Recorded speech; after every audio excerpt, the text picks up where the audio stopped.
Thank you, Eva. She really has the heart of a sidewalk counselor, doesn't she? There are so many different ways you can be involved in the pro-life movement, and her predominant calling is different from mine, helping women right there in that situation on the sidewalk.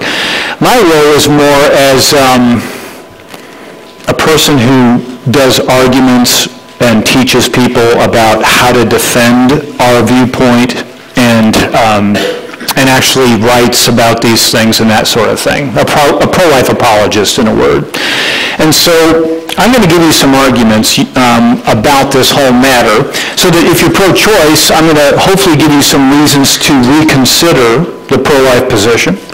And if you're pro-life, these are some things that you can say to persuade other people who are pro-choice to become pro-life, perhaps, okay? Now, usually I make my case from science and from common sense arguments and philosophical arguments and all that sort of thing, because, you know, I don't want to give biblical arguments to people who don't believe the Bible. However, there are ways to use biblical considerations in this discussion that I sort of learned more and more about it as I was researching and writing my doctoral dissertation a couple years ago. So, and that's, so I'm going to talk about some of that stuff. So let's do it this way.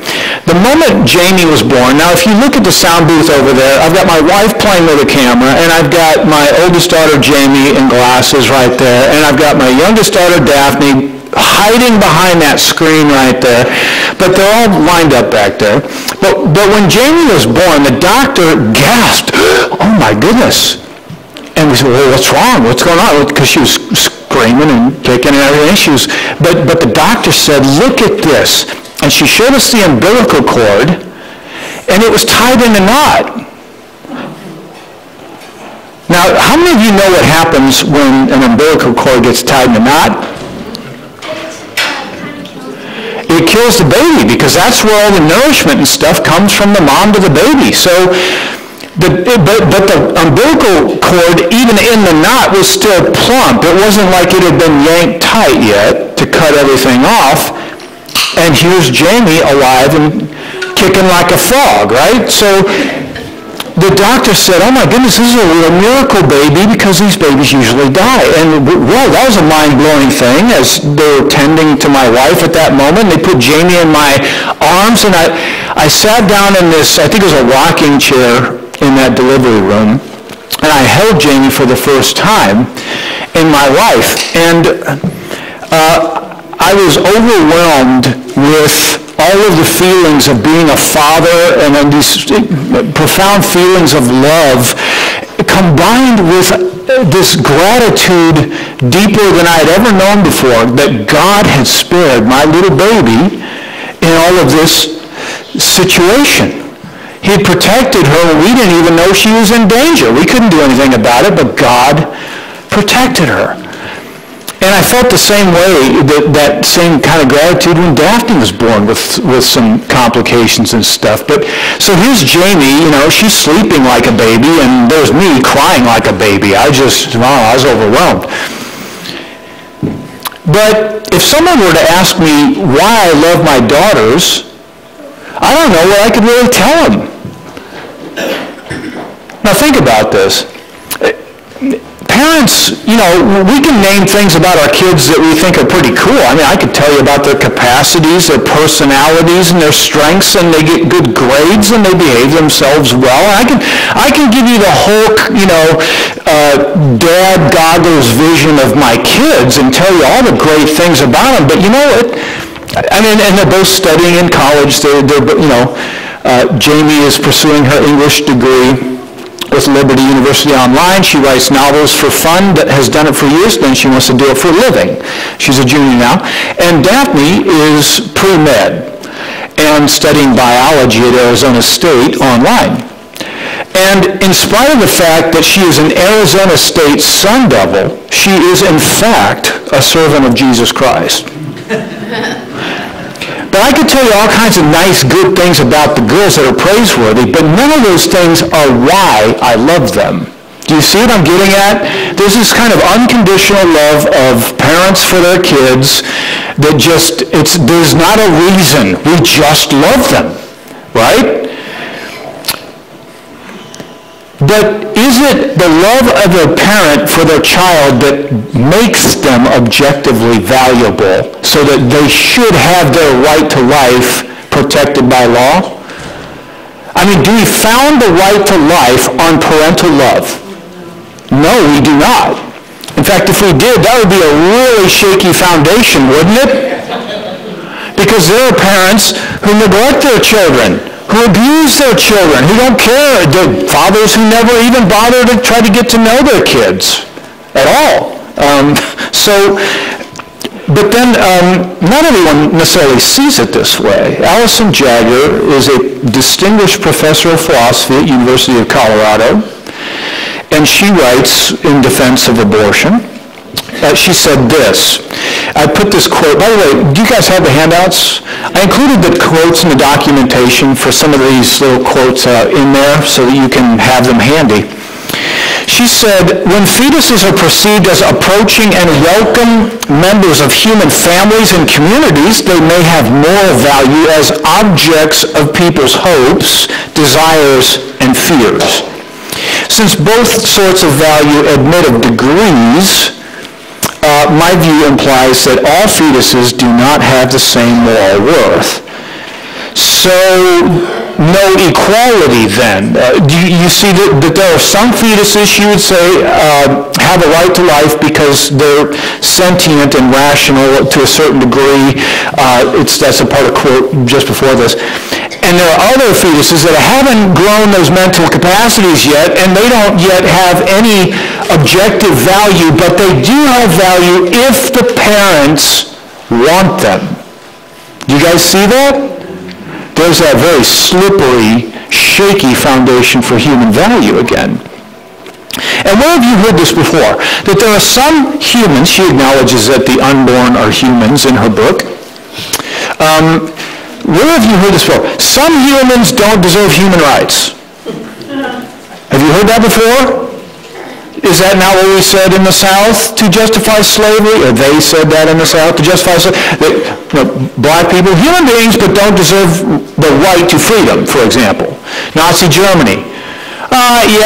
Jewish people, they're humans, but they're not fully made in God's image like these Aryan people are, so we don't need to protect them. In fact, we can exterminate them and help evolution out, That was the idiotic justification of Hitler for his, exterminating Jews in the Holocaust. But it seems to me that what we have in this kind of thinking is, again, graded human rights, where some humans don't get rights and some other ones do get rights. And based on what? Desires? Feelings? Can you think of anything more like quicksand upon which to base human value than feelings? My love for my daughters gives them subjective value to me, value to Carrie, but it doesn't make it so that their government must not infringe upon their rights. My feelings for my daughters don't make it so that other people need to value my daughters, right?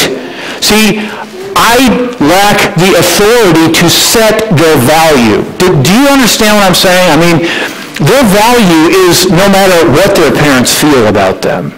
And your value is no matter what anyone feels about you. I ask my churches, if you could imagine a person in the world who literally has no family left, no friends, nobody cares whether they live or die, do you know that they're just as valuable as the most beloved and cherished idols in the sports world or pop music or whatever, right? LeBron James. That person's just as valuable as LeBron James is, or just as valuable as any president or anybody else.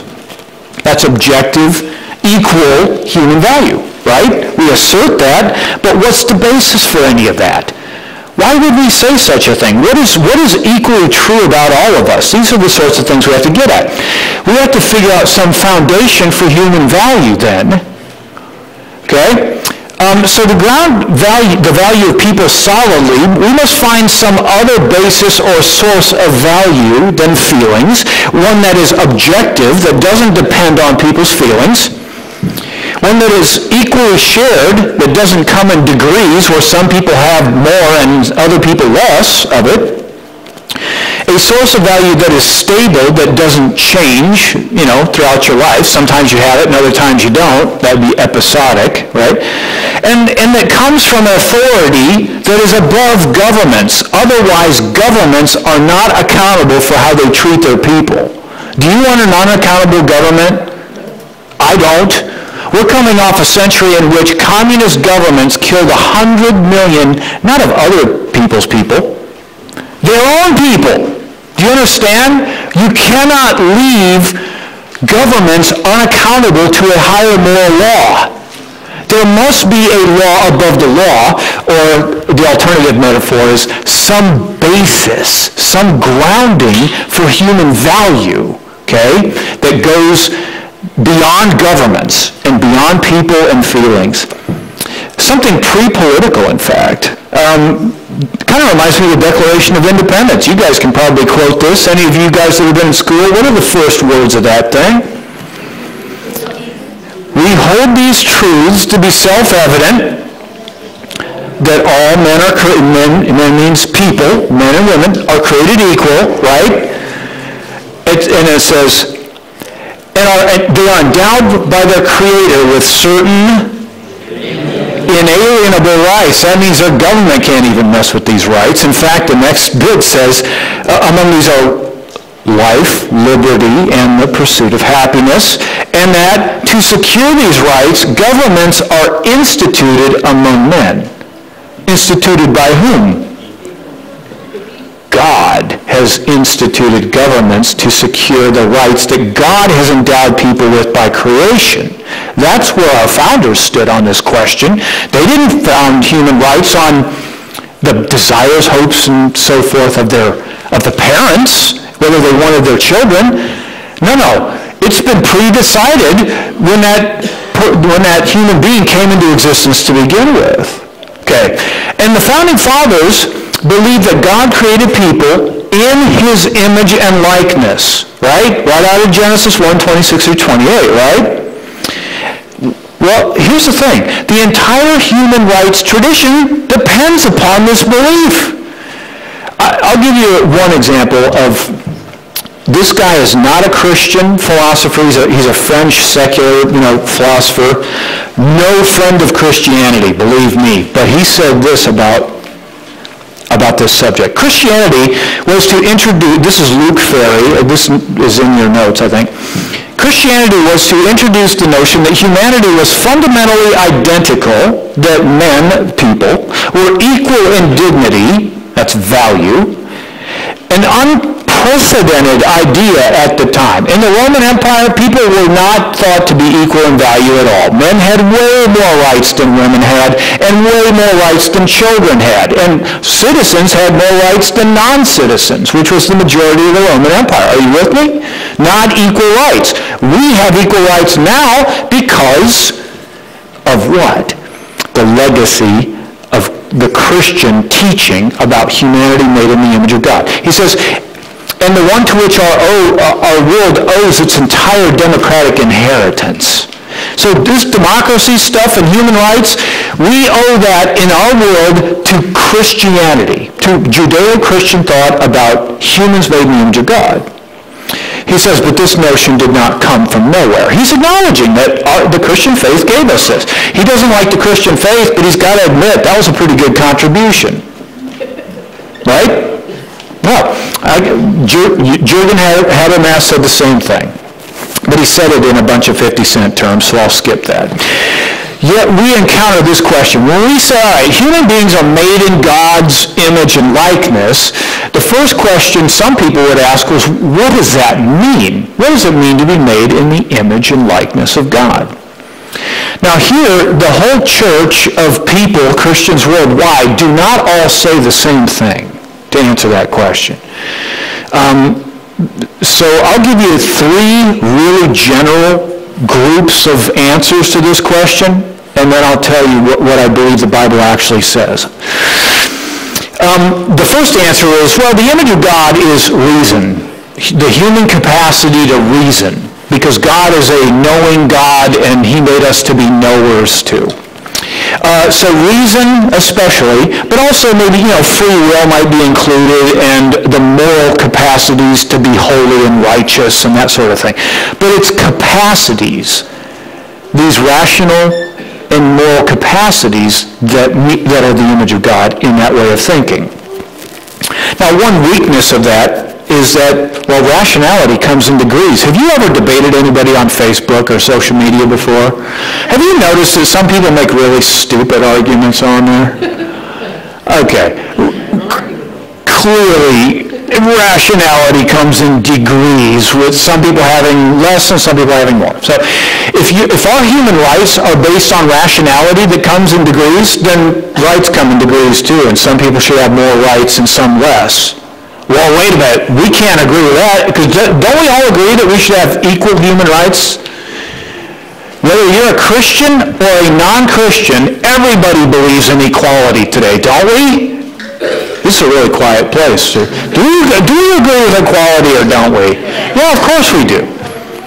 So rationality can't be the thing upon which we base human value, because it comes in degrees, and equality conflicts with that. So that doesn't seem, and besides, the more important point as Christians is this: the Bible does not set forth reason as being the definition of the image of God. It doesn't. Okay? It says we can be renewed in knowledge in the image of our Creator, but that's not the same as saying reason is the image. Okay? Some people say rule is the image of God. The fact that God put humans under him but over everything else. Didn't God say to, subdue the earth and rule over the animals? You guys know what I'm talking about? Genesis 1, 26 and 28. And further, he not only said that, it was closely associated with God deciding to make us in his image in 1:26, so that we may rule. So I would say, well, listen, rule is clearly connected to the image in some way, but does it say that the image is human rule or the capacity to rule? That's not what it says. In fact, the capacity to rule comes in degrees too. There are some people put in charge of many and some few, and some people are better at administrating, governing, taking care of nature, farming, all of the things that go into subduing the earth and ruling the animals, right? Some people hate animals, my mother, and other people love animals, my wife and children. They just can't get enough of them. My goodness, we have fur all over us all the time.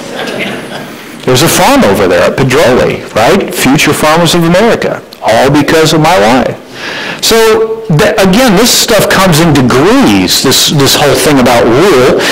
So we want to relate rule to the image, but we don't quite want to say that rule is the image. Well, all right, so what about relationship? Did you guys notice the little RRR thing we got going on here? A little alliteration, right? Is the image reason, or is it relationships, or is it rule? Yeah, it's a cute preacher thing, right? I didn't do it. That was John Kilmer, so I can't take credit. But I appreciate that. But relationship, how about the capacity to relate to God or others, or better, the relatedness of humans to God, that God created us and then addressed us as, people that he was calling into a relationship with himself, that you can see in the Garden of Eden, when God plants a garden and then says, hey, Adam and Eve, why don't you live here with me? And then God comes walking through the garden in Genesis 3:8 in the cool of the day to fellowship with Adam and Eve. I think that one's getting much, much closer to the heart of what the image is about. So but here's the big thing for our discussion today. The image of God has to be something that founds equal human value for everyone, because Genesis 9:6 says, whoever sheds human blood, by human shall their blood be shed. For, here's the reason, in the image of God has God made humankind. So whatever your doctrine of the image is, if it doesn't found everybody's right to life equally, you've gotten it wrong. That's not what the Bible's teaching. What the Bible teaches about the image must ground everybody's value equally. That becomes a good test of which image of God theology we embrace, because they don't all found human value equally well. So you see what I'm saying? We've got to get this thing right. And that's why I kind of set out on this project to figure out, what does the image of God mean? I used to think it was more like reason and will in that first view, right? Until I did this whole study, and over a few years, my mind changed, and I believe what I call the royal family view. It's a variation of the relational image of God we talked about. But let me give you the royal family view in a tiny nutshell. And then I want to test it and see what pro-choice people say about it. Okay? That'll be fun. So what do they think about this image of God idea and how it founds value? So the royal family view of the image is, in a nutshell, first and foremost, Jesus is the image of God. The only time that the Bible ever comes out and defines the image and says, this is the image, it says Jesus is the image. And it does it twice. Colossians 1:15, he is the image of the invisible God. And 2 Corinthians 4, verses 4 and 5, Jesus is the image. We, in contrast, are made in the image of God. So it's like Jesus is a pattern and paradigm, and we are made according to the pattern. You see?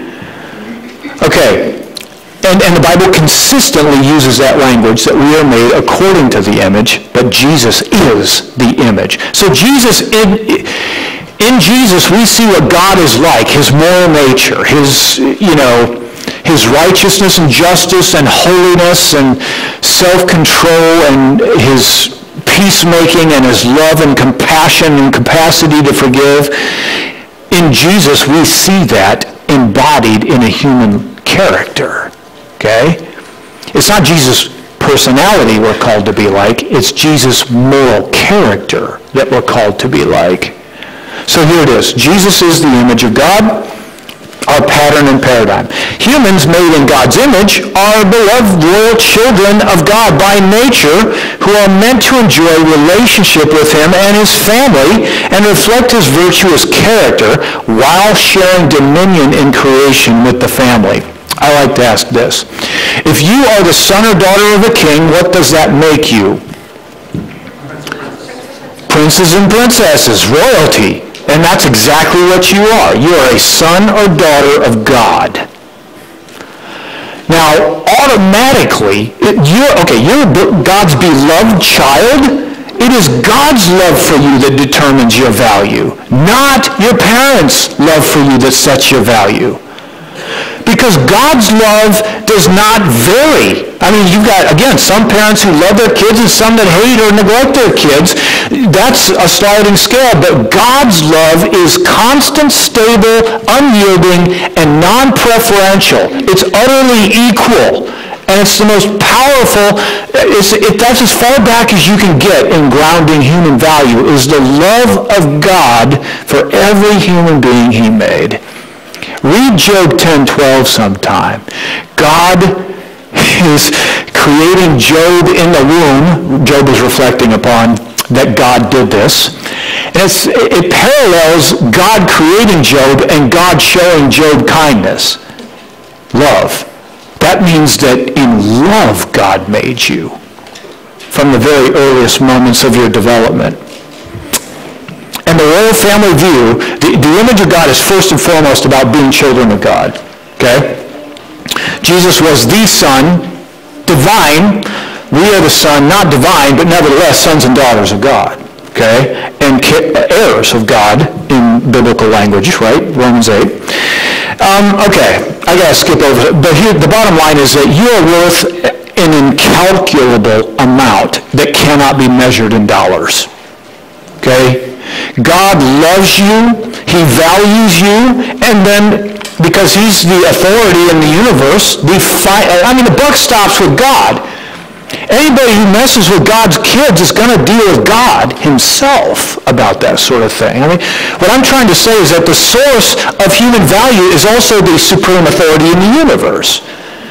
Unlike me, I don't have the authority to set and determine anyone's objective value, but God does. Okay. Now, all that value in the Bible does not come after you were conceived. While you were still in the womb, God lovingly formed you, Psalm 139. God set apart Jeremiah to accomplish his purposes while Jeremiah is still in the womb.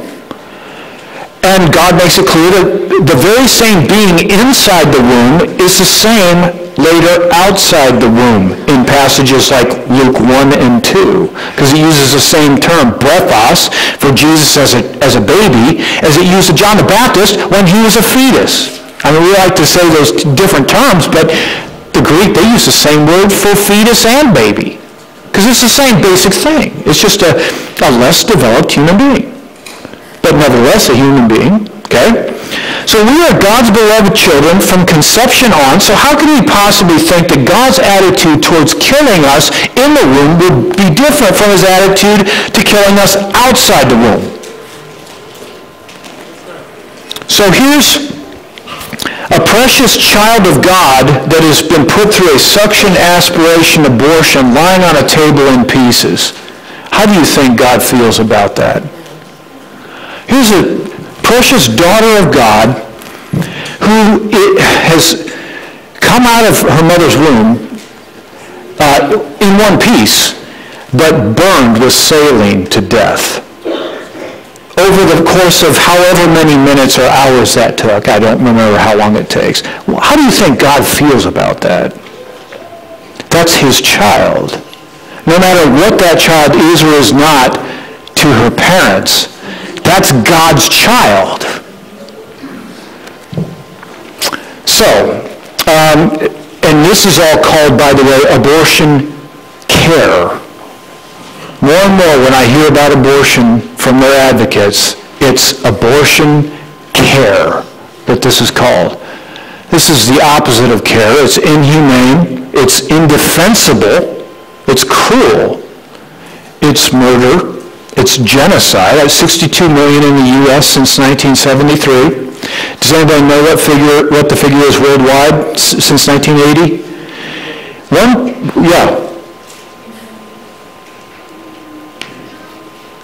Callan's, he's always got it, man.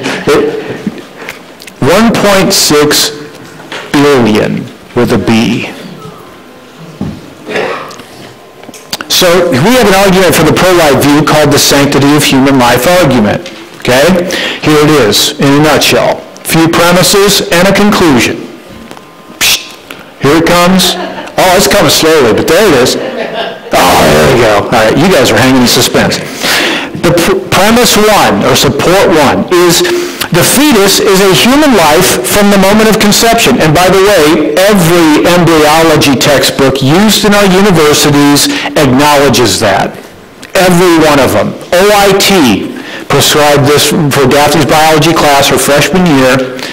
And I looked immediately when she got the textbook and I said, when did they say human life begins? They said fertilization. Why? Because every embryology text says fertilization. It's the only logical point you can come to from the science. Nobody really seriously disagrees with that. Pro-choice advocates who know anything about the science don't deny the humanity of the unborn. They deny the personhood of the unborn. But we've already dealt with some of those arguments because those are based on rationality that comes in, guess what, degrees, and doesn't found equality. So that's not a good... so I digress. Premise one. I'm sorry. I will go forever if you let me. Premise one. The fetus is a human life from the moment of conception. Premise two, every human life is sacred. That means really, really valuable. But why don't we just say human really, really valuable? Because sacred gets at why we're valuable. Because we're creations of God. We're God's work. Premise three, if the life of an individual is sacred, then the individual has a right to life. Conclusion, the fetus has a right to life from the moment of its conception. That is the argument for the pro-life view from the sanctity of human life. Do you want to know what a prominent pro-choice philosopher, a defender, a high-profile defender of abortion choice thinks about this argument? I do too. Let's go on. His name is David Boonin. He teaches also at the University of Colorado, one of Allison Jagger's colleagues. They have like 3 or 4 really prominent pro-choice people there. But Boonin's Defense of Abortion, published by Cambridge University Press, has this quotation in it. If one believes that God stands in a special relation to every human being from the moment of conception, then this might provide firm support for the conclusion that each life has the sort of value that makes ending it morally impermissible. That means abortion's wrong. If God is in relation to these fetuses. One might hold, for example, that each of our lives is a gift of God, so that it is God's place and not ours to decide when any life, including our own, should end. Do I hear amen to that? Well, that's exactly what we as pro-lifers believe. Or one might believe that all humans were created in God's image and that killing any human would thus amount to a kind of attack against God. And you know, he so cites Pope John Paul II. And I think Evangelium Vitae, Gospel of Life there. I know my Catholic friends are excited about that, but you're in church and you don't want to shout, do you? This is a 4-square Pentecostal church. Just feel the liberty, brothers and sisters. Let it fly. It feels so much better.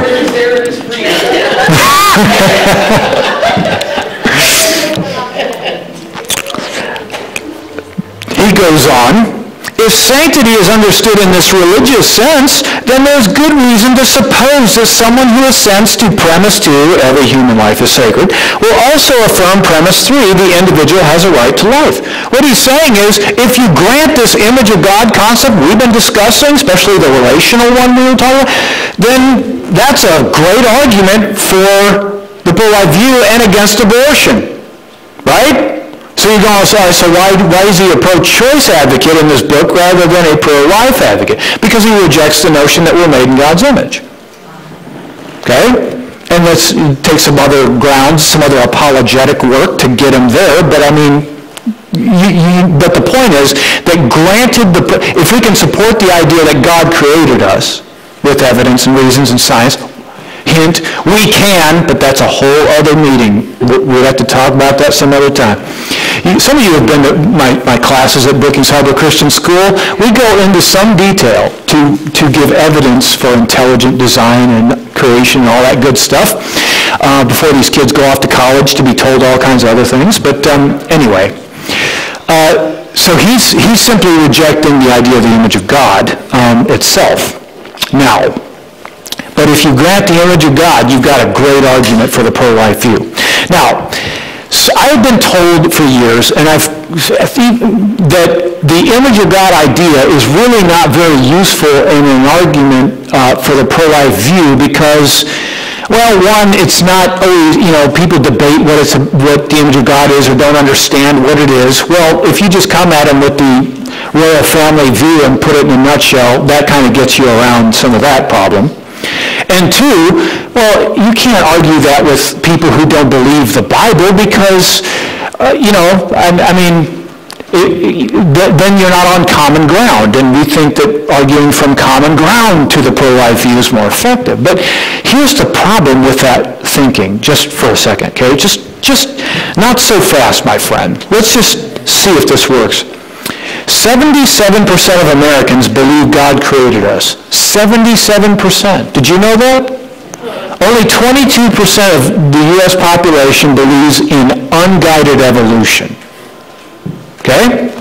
Now that's, granted that's up from 12% about 15 years ago. I know it's growing. But still, the vast majority of Americans believe in God creating us, and many of those believe God created us in His image and likeness. So, but here's the thing, many of those who believe that God created us in His image still are pro-choice, or at least moderately so. Do you think you might be able to use the image of God as a premise to persuade them to be pro-life? I think you do have common ground with some of those folks. In fact, I had this very sort of conversation myself months ago with someone who believes the Bible, but believes in abortion in certain hard cases. And I'm telling you, you can use the image of God idea to nudge people in the right direction. In addition to this, according to Pew Research, 52% of Democrats identify as Christians, while 79% of Republicans do as well. And yet some people in both groups are pro-choice, right? Okay? But I know some of you are thinking, well, how can you call yourself a Christian and support candidates that support abortion? I know, I've heard some of you say that before. I get it. However, use what you have in common with the person, no matter who you're supporting as a candidate. Use your common ground, your belief that God created people in his image and likeness, as a premise to support the pro-life view, and you may change their minds. You just may. And by the way, use the image of God truth to disciple young Christians. We've got a lot of young people in this place today. A couple of them are playing with phones, but that's okay. They're hearing some of this by osmosis. That's okay. We got people pointing and calling people out. That's fun. But if we can show them good reasons to embrace the pro-life view now before they go off to U of O or OIT or places where the pro-choice position is assumed true, and you hear very little pro-life anything from anybody. In fact, if you're pro-life, you might be just keeping your head down, trying to keep from catching a bullet, metaphorically speaking. Right? But if you know the reasons before you're exposed to those things, although I say that and I say, well, they're getting it in high school too. Sometimes they're getting it at elementary. But this is where I think churches and Christian schools come in, to prevent people from going down this road in their minds, but also with their bodies, with their lives, because these are life-altering things.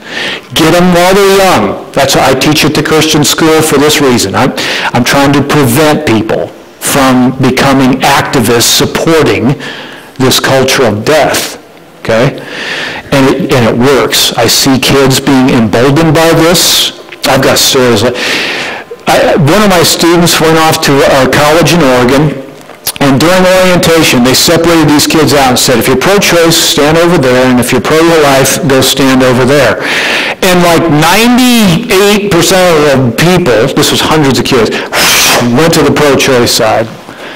3 kids were on the pro-life side, and 2 or 3 of them were out of my class. I'm telling you that discipling minds works. It works. All right, I know I'm going a little long. I'll wrap this up, okay? The last thing is this. Some pro-life apologists even recommend bringing up the sacredness and sanctity of human life with secularists, skeptics, and non-Christians. Now, why on earth would you want to bring it up with people that's not common ground for you?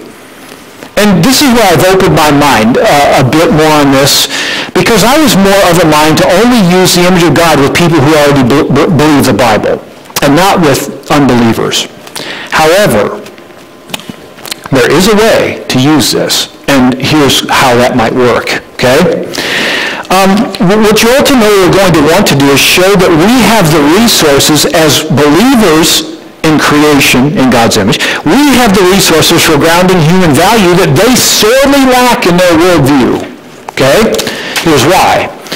If there is no God who created us freely and lovingly in his image for a purpose, then we are just matter that does not matter. We are accidents. And here's the thing. A cosmic accident does not have the same value as a child of God. Does it? It clearly does not. I'm sorry, but a godless, secularist view of the world, if you're a godless secularist and you still believe people have value, you have nothing underlying that belief. You might believe it as a matter of convenient fiction or something, but there's no foundation under it. It's like a roof of a house without walls and a foundation supporting it. We have the foundation for human value that they don't have. Do I have to go back to Luke Ferry over there, the philosopher, saying, hey, without the Christian concept of creation in God's image, there's no tradition of democracy, human rights, or any of it. So don't be shy about being a Christian, even if you're on a hostile, secularist, progressive campus. Don't be shy. You don't have anything to be ashamed of. You should be proud of the Christian worldview. We are all God's children, made in his image, and that's why we're valuable, and that's why we should all have human rights. In fact, they claim to support equal human rights, but don't in the case of the unborn. Human rights, however, should be for all humans. You are the only ones who can say, we support human rights for all humans equally. You are the guardian of equality. So stand tall and be bold, but also gracious and civil. We need to stop the killing. And it doesn't matter who's in charge in the White House. You know that 400 pro-life laws were passed restricting abortion. Most of them during the terms of President Obama and Biden.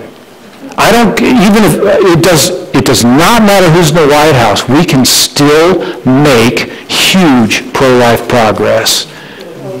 Have hope and keep working and persuading people.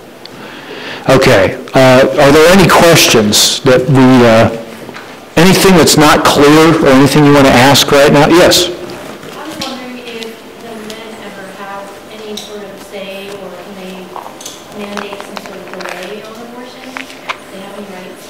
They don't have rights of that kind, no. I mean, I think conventional wisdom is, you can seek out his support and his advice if you want, but it's ultimately the woman's choice. He has no legal right. Not even on delaying the time period? No way. The only waiting period laws are for parents' consent in certain conservative states. There are other states that there are no parental waiting period laws at all. Correct. And they usually define the exact age at which the minor does need parental consent and does not need parental consent. But in Oregon, there are absolutely no restrictions on abortion. In California, there are a couple, but zero in Oregon. We are the absolute most radically extreme pro-choice. By the way, do you know that 3/4 of Americans, of all political persuasions, 3/4 of Americans are against third trimester abortions, and 2/3 of Americans are against second trimester abortions. So the abortion laws we have now are a lot more extreme than the vast majority of Americans want. Why? Because the politicians are much more extreme than the people who are voting for the politicians. How many of you think maybe we could come up with a better candidate from the Republican side and the Democratic side? How many of you think, did anybody else feel in 2016, man, these are both losers. Why are we voting for either of them? That's how I felt. Honestly, I don't care. If you like one of them, that's fine, but I didn't like either of them. But I mean, can't we do better and get our politicians more beholden to views that are common sense, that, the non-radicals in the middle kind of see? All right, I'm sorry, I'm on a tangent. Go ahead, Ed. I thought I saw something in the news this week, I think it was, where the state of Missouri, there's no longer any abortion providers there. They're basically closed down, and you couldn't get an abortion anymore in the state of Missouri. Yes. That's the first state. They were down to one clinic in St. Louis, and then I think something went wrong with that clinic. So, but I didn't read this week about it. That's great. That is great. Yeah, that's good. Well, and I remember we went to college in North Dakota. There was one clinic in the whole state in Fargo, and I don't even know if they're still there to this day. But pro-choice people refer to places like that as abortion deserts, places where you'd have to go hundreds of miles to get an abortion. But that's another way that we're winning, actually. Because if you had abortion clinics in every town, there'd be more abortions. All right. Other questions? Yeah. If you're a married couple and the woman is pro-choice, being married, does the guy have can you choose not to? No. Does he have the right? No. No. Zero.